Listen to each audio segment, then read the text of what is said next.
ठाणेकर पॅलेसिओ ह्या गृहसंकल्प प्रकल्पामध्ये आपण शिवमंदिर जे बांधलेले आहे, जे तुम्हाला आता पाठीमागे दिसते असेल पूर्ण शिवमंदिर, त्या शिवमंदिराचे शिवमूर्तीची स्थापना म्हणजे स्थापना जी असते त्याचा सोहळा दिनांक 19 फेब्रुवारी ते 22 फेब्रुवारी ह्या 4 दिवसामध्ये होणार आहे.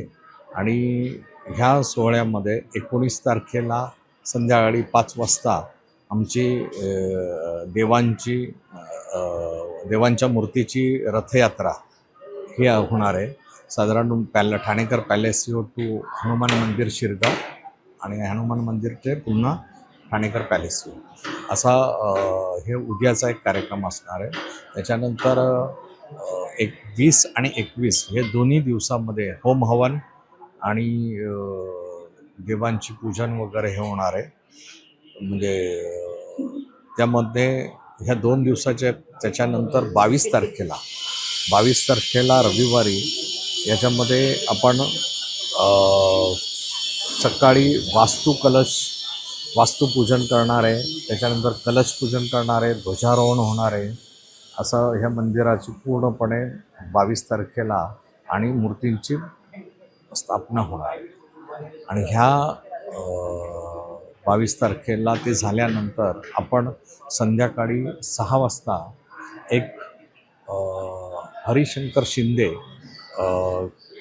कला सादर करणार आहेत, ज्या पुण्याची ही संस्था आहे. त्यांचे एक धार्मिक कार्यक्रम आहे जो इथे आयोजन होणार आहे. 6 ते साधारण 8:30पर्यंत तो कार्यक्रम चालेल आणि संध्याकाळी 7 ते 7:30 पासून भंडारा म्हणजे महाप्रसाद हा सुरू करण्यात येणार आहे.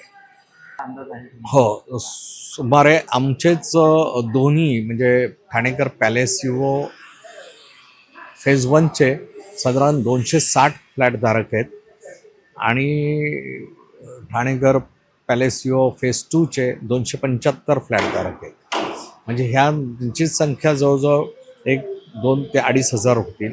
आणि शिवाय आमचे मित्रमंडळी आणि बाकी सर्व मंडळींना आमचे आमंत्रित करण्यात आलेले आहे. तर 3,000 लोकांचा हा विषय इथे असणार आहे आणि त्यासाठीच लोककलेचा सादरचा कार्यक्रम ठेवला आहे आणि शिवाय भंडारा महाप्रसाद त्या दिवशी ठेवले.